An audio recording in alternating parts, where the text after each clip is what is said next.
Hello sir, welcome to social post. అలానే sir, ఇప్పుడు మనం నార్మల్‌గా ఇయర్లీ ఎస్ఐపి చూసాం. ఎవ్రీ మంత్ మనం ఎస్ఐపి చేసుకున్నట్లయితే ఎంత రిటర్న్స్ వస్తది ఎవ్రీ ఇయర్ అనేది మనం కాలిక్యులేట్ చేసాం.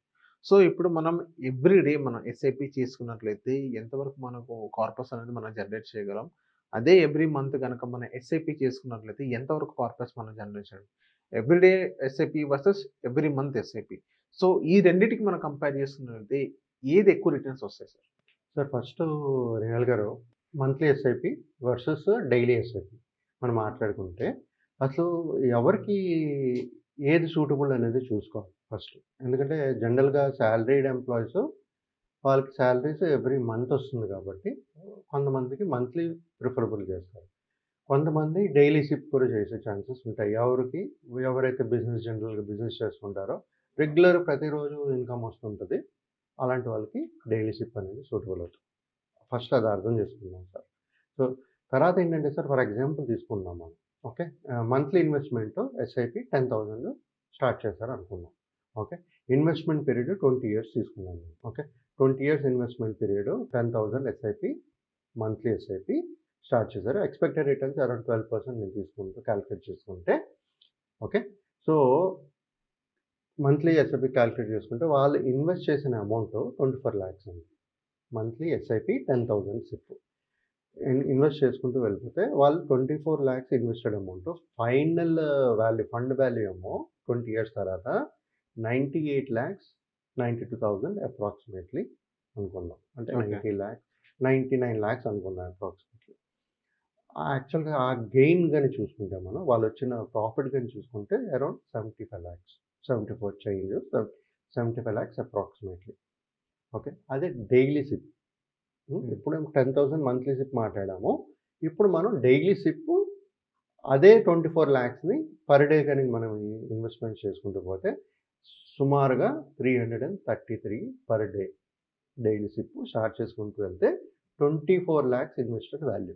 ఓకే. అంటే వాళ్ళకి ఫైనల్ 20 ఇయర్స్ తర్వాత వాళ్ళకి వచ్చే ఫైనల్ ఫండ్ వాల్యూ ఏమో 1,01,57,000. ఓకే. అక్కడ ప్రాఫిట్స్ ఏంటంటే గెయిన్ ఏంటంటే 77,57,000 సుమారుగా అప్రాక్సిమేట్‌గా. సో, 2 చూసుకుంటే సార్ మంత్లీ సిప్ చూసుకుంటే ఎంత 74 లాక్స్ 75 లాక్స్ అనుకోండి 75 lakhs. అప్రాక్సిమేట్. డైలీ సిప్‌లో చూసుకుంటే 77 లాక్స్ 77.5 లాక్స్ 50 లాక్స్. అంటే డైలీ దానికి యూనిట్స్ ఎక్కువ అక్యుములేట్ అవుతున్నాయి. డైలీ మనం సిప్ చేసేటప్పుడు ఏమవుతుందంటే సార్ కాస్ట్ యావరేజింగ్ ఛాన్సెస్ చాలా ఎక్కువ ఉంటాయి. వాలటైల్ సిట్యుయేషన్స్ ఎప్పుడైనా మనకు వచ్చేటప్పుడు నంబర్ ఆఫ్ యూనిట్స్ అనేది ఎక్కువ పెరుగుతుంటుంది. కానీ ఇప్పుడు డైలీ సిప్ మనం మంత్లీ సిప్ గాని కంపేర్ చేసుకుంటే సార్ అరౌండ్ 2,60,000 వరకు ఎక్కువ జనరేట్ చేస్తుంది. ఏది డైలీ సిప్. చెప్పాను కదా సార్ ఇందాక 74 లాక్స్ 75 లాక్స్ ఇక్కడేమో 78 lakhs 77.57 lakhs. On and difference చూసుకుంటే 2,60,000 వరకు డైలీ సిప్ ఎక్కువ జనరేట్ చేస్తుంది. ఓకే. సో, డైలీ సిప్‌లో ఏంటంటే సార్ మనం ఇందాక మాట్లాడుకున్నట్టుగా డైలీ సిప్ అంటే ప్రతిరోజు ఇన్వెస్ట్ చేస్తున్నాం. మంత్లీ సిప్ అంటే మంత్‌లో ఒకరోజు ఇన్వెస్ట్ చేస్తున్నాం. అంటే మిగతా రోజులన్నీ ఏమి ఇన్వెస్ట్ చేయట్లే. సో, 10,000 ఒకేసారి చేస్తున్నాం. ఇక్కడేమో 10,000 ప్రతిరోజు 333 చొప్పున ప్రతిరోజు ఇన్వెస్ట్ చేస్తున్నాం. అప్పుడు కాస్ట్ యావరేజింగ్ అయ్యే ఛాన్సెస్ ఎక్కువ ఉంటాయి. మార్కెట్ వాళ్ళు ఒకరు పడేటప్పుడల్లా మనకి నంబర్ ఆఫ్ యూనిట్స్ అనేది అక్యుములేట్ అవుతుంటాయి. సో, ఇనడానికి చాలా ఈజీగా ఉంటుంది సార్. డైలీ సిప్ అనేది కడితే మంచిదే వస్తది. గానీ జనరల్‌గా మనం మాట్లాడుకునేది ఏంటంటే ప్రతి ఒక్క ఒకవేళ మీరు ఇన్వెస్ట్ చేశారనుకోండి డైలీ సిప్ మీరు రెగ్యులర్‌గా మానిటర్ చేయలేరు దాన్ని. ప్లస్ మీకెప్పుడైనా ఒకవేళ మిస్ అయినా ఫర్ ఎగ్జాంపుల్ ఆ రోజు ఆ రూ. 333 లేదు మీ దాంట్లో. సో, మీకు బ్యాంకింగ్ ట్రాన్సాక్షన్ చార్జెస్, ఈసెస్ చార్జెస్ పడతాయి. సో, ఇవన్నీ ఆలోచించుకుంటూ ఒక బెటర్ ఆప్షన్ గాని మనం ఆలోచించుకుంటే it is always a monthly SIP better. మనకి ప్రతి ఒక్కరికి ఏంటంటే సింపుల్, కన్వీనియంట్‌గా ఉంటుంది మంత్లీ సిప్. తర్వాత ఒక సాలరీ వచ్చేటప్పుడు సాలరీ ఎవరైతే సైకిల్ ఉంటుందో వాళ్ళకి మంత్లీ ఒకసారి ఉంటుంది కాబట్టి ఆళ్ళు వచ్చిన సాలరీ వెంటనే మనం పెట్టుకోగలిస్తే ఆ అమౌంట్ అనేది డిడక్ట్ అయిపోయి మంత్లీ సిప్ కింద వెళ్ళిపోతాయి ఇన్వెస్ట్‌మెంట్స్ కింద. సాలరీ ఎంప్లాయిడ్ మీరు డైలీ సిప్ పెట్టారనుకోండి. ఆ డబ్బులు ఉండొచ్చు, ఉండకపోవచ్చు. ఎవరికి సూటబుల్ నేను ఇందాక చెప్పినట్టుగా బిజినెస్ ఎవరికైతే రెగ్యులర్ ఇన్‌కమ్ ప్రతిరోజు ఎంతో రెగ్యులర్ ఇన్‌కమ్ వస్తదో అలాంటి వాళ్ళకి సూటబుల్. ఓకే. బట్ వాళ్ళు కూడా ప్రతిరోజు మానిటర్ చేసుకోవాలంటే ఈజీ కాదు. నేను చెప్పేదేంటంటే ఎప్పుడైనా ఒక మంత్లీ ఇన్‌కమ్ గాని ప్లాన్ చేసుకుంటే రీజనబుల్, డిసిప్లిన్డ్‌గా ఇన్వెస్ట్ చేస్తూ మంచిగా మానిటర్ చేసుకుంటూ వెళ్ళొచ్చు.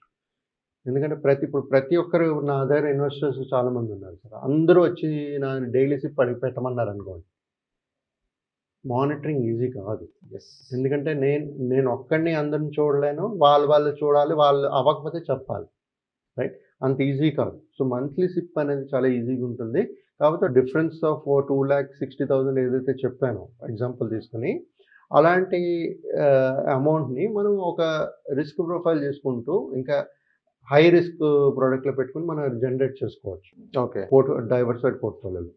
సో, మనకి ఏదైతే కంఫర్టబుల్ ఉంటుందో ఒక ఈజ్‌తో మనం వెల్త్ క్రియేట్ చేయగలుగుతామో అలాంటి స్ట్రాటజీ సెలెక్ట్ చేసుకుంటూ మనం ఇన్వెస్ట్‌మెంట్స్ అనేది చేసుకుంటూ వెళ్ళాలి.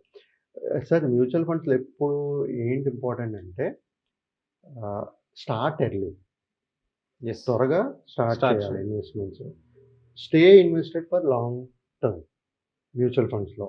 తర్వాత increase your SIP regularly. Daily sip దీంట్లో 2,60,000 వస్తుందని మీరు ఆలోచిస్తే అంత టెన్షన్స్ ఉంటది. మీకు ప్రతిరోజు మానిటర్ చేయాల్సొస్తది. అది అంత ఈజీ కాదు.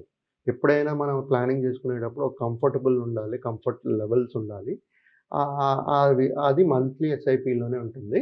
ఆ విధంగా చేసుకుంటూ మనం చేసుకోవాలి. ప్లస్ ఇంకోటి చెప్తాను సార్. డైలీ సిప్ అనేది ప్రతి ఒక్క స్కీమ్‌లో ఉండదు. ప్రతి ఒక్క ఏఎంసీ స్కీమ్స్‌లో ఉండవు. కొన్ని డైలీ సిప్ ఉంటది. కొన్ని వీక్లీ సిప్ ఉంటది. కొన్ని మంత్లీ సిప్ ఉంటది. సో, అక్కడ ఏంటంటే మనం ఒకవేళ డైలీ సిప్ చేయాలనుకుంటే మనం మంచి స్కీమ్స్‌లో పెట్టే ఛాన్సెస్ కూడా కోల్పోతాం. ఓకే. ఆ ఛాన్సెస్ ఉండదు. ఒకవేళ వాళ్ళ దగ్గర డైలీ సిప్ లేకపోతే. ఇవన్నీ ఆలోచిస్తూ ఏది బెటర్ అనేది ఆలోచిస్తూ ఇన్వెస్ట్‌మెంట్స్ అనేది చేసుకోవాలి. Okay. Okay. So, thank you sir. మా సోషల్ పోస్ట్ వచ్చినందుకు. Thank you.